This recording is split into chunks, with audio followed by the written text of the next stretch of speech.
again, Derek Chauvin was the glitch in the matrix. He wasn't the way the shit works. And so when I heard so many people saying, oh, this is proof the system works. No, it was proof the system had a bad day, because that's not how the system actually works. How it works is Philando Castile. How it works is Trayvon Martin. Derek Chauvin is not how it works. Most recently, and this is, I'm taking our text to podcast, you and I disagreed with wording for Derek Chauvin. You called it accountability. I thought it was some form of justice. I think that I talked about it in my last podcast about Derek Chauvin, and the sense that the reason why it felt, and maybe justice wasn't the right word when you think about it in all of its glory was, but the reason why I felt relief was because I was legitimately concerned about what we would do as a people. The same way Regina King was like, look, was it Hall? It wasn't King. No, it was King, Regina King. You're right. God, because remember that text we sent to each other. Okay, I'm sorry. My yeah, bad, no, you said it right, Regina King. Yeah. So I honestly felt like if the officer was guilty, I was gonna be like, fuck everybody. Or not guilty, rather. Yeah, not guilty. I was gonna be like, fuck everybody. Like, right. Seriously. I was ready to be like, fuck you, everybody. More specifically, white people, forgive me. Not in that way, but just all you racist people are about to get this business. And I was concerned about what would happen to our country, our world for that matter, if there wasn't some form of the word justice. And you said it's not justice, it's accountability. Explain. So everything you felt, I felt the same thing, is that I think probably when you were having conversations, I imagine, with a lot of your friends leading into the verdict, a lot of us expressed a lot of fear that even though we felt the evidence was pretty clear cut, there was still this fear that sat in the pit of our bellies that this system may let us down again. And in a way, even though we've seen it, we saw it with Rodney King, we've seen it with a number of other, Breonna Taylor, Trayvon Martin, we've seen it before. But this did feel different. And maybe it's just because of the conversations that happened as a result of what happened to George Floyd and the entire racial reckoning in this country. It felt like this was the one we all agreed on, for lack of a better way to put it. Like, this was some repugnant shit. But the reason why I didn't say it was justice is because justice is a system that does not treat Black people the way the criminal justice and policing system in America treats us. That system is broken. American policing is completely broken. And I hope people understand that. Mm-hmm. Having an outcome like Derek Chauvin doesn't change the fact that the system is broken. It just means an outlier happened. And when you start to think about what it took to get this officer convicted, it's a lot. It took a video. It took fellow police officers not actually testifying for him. It took a summer of racial reckoning. It took a summer of division. It split parents and families apart. Husbands and wives were divided. We had the entire nation, if not the world, paid attention. That's what it took. It took all of that for one verdict that should have been obvious, right? I mean, I know that's part of our due process, so I get it. But that's not justice. That's a glitch in the matrix. Justice is that there should be no George Floyd. Justice is that George Floyd should be here.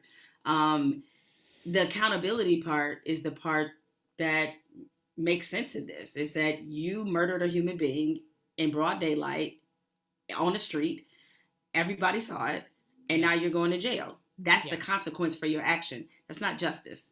So, and I guess because of the faultiness of the system in its entirety. Yeah, I was going to say, but the whole system. That's why it's hard for me to say that. But the whole system is broken. We need a new quote unquote justice system. Maybe we need an entire new word for what we think law enforcement is or what justice is, because it doesn't look like what we know. Like, it looks nothing like what we should know, rather. Well, and then look at what's happened since the verdict. I mean, there are so many cases right now of Black people being killed by the police. It's like you can't even keep up. I mean, that was always the case, but especially after it, we went from that to Ma'Khia Bryant. Right from that. Like, we didn't even have a chance. As it was happening. as it was happening. Yeah. I mean, we didn't even have a chance to even process that verdict. And then here we go again. And now it feels like we're back to square one. And so that's why it can't be, justice can't come from a bad system. Mm-hmm. And my fear, and I think it's probably historically pretty proven, and it's a layout of the future, we're not going to do the work to do what we got to do. We're just not. As a country, we're not ready to do that. Is that we're not ready to completely deconstruct how we think about policing. Like, this reform shit is just a word. Like, reform's not going to cut it. You cannot reform what happened to George Floyd. You can't reform what's happening in North Carolina right now. You can't reform what's happening with Ma'Khia Bryant. We've tried that. You know the old adage, mm-hmm. You keep doing what you're doing, you're going to keep getting what you're getting. Okay, mm-hmm. They put more officers in the street. They have more black and brown officers. The system itself is rotten because mm-hmm. it was created to oppress us. And as long as that is the goal of the system, or has been, the system is going to work as designed. Again, Derek Chauvin was the glitch in the matrix. He wasn't the way the shit works. And so when I heard so many people say, oh, this is proof the system works. No, it was proof the system had a bad day, because that's not how the system actually works. How it works is Philando Castile. How it works is Trayvon Martin. Derek Chauvin is not how it works. And so thinking of it from that standpoint, that's why I was like, yeah, it's hard for me to be excited about some shit that should have happened anyway. You know what I'm saying? Did you feel relief? I felt relief because, just like you, I feared what would this collectively do to black people from a spirit standpoint. Here's the crazy thing. As much as, you know, black people, we talk our shit. We so damn fragile. We so damn fragile. Listen, but not only that. We so damn fragile. And in the sense of, you said spirit, that would break our spirit. If you're telling me 9 minutes and 29 seconds can't get a conviction in any capacity, that would have broke our spirit. Not that we would have been resilient, but it would have broke our fucking spirit. What people don't understand about our people, we are hopelessly in love with this country. Hopelessly. Because we built this motherfucker for free. We not only built it, our blood, our sweat, our entire DNA is baked into this country. But when you think about what unconditional love really means, black people have shown this country unconditional love. Why? And not just because we built it, because we actually are foolish enough to believe those words that are on the Statue of Liberty about bring me your tired, bring me your poor, bring me your hungry. We believe that shit. That shit in the Constitution, we actually believe it. But Jay, why? What is it about us? I'm asking genuinely from your opinion. What is it about our culture? What is it about our ancestors, descendants of slaves? Why do we feel like there is hope, that there will be a better tomorrow, that we actually will one day see equality? We have to believe it, because otherwise everything we've done for this country, every body that was brutalized, every family that was broken up, every level of atrocity that happened to us in this country will have meant nothing.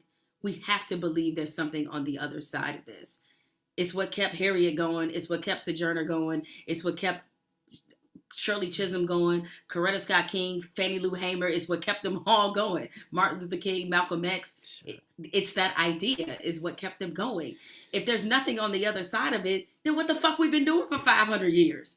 It's what if there isn't? What if there is nothing? We can't afford to think that way, because otherwise we will give up. And the one thing that is not coded in our DNA is giving up, even though every possible road sign sometimes tells us to do this and sometimes tells us to throw up a middle finger to this country. We're the only ones interested in holding this fucking country accountable. We're the only one interested in seeing it live up to this whole idea of freedom and liberty and justice and equality for all. We are the ones, we're the real Americans, to be honest.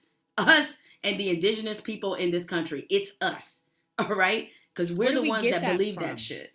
I mean, it's ancestral. Because it's passed down.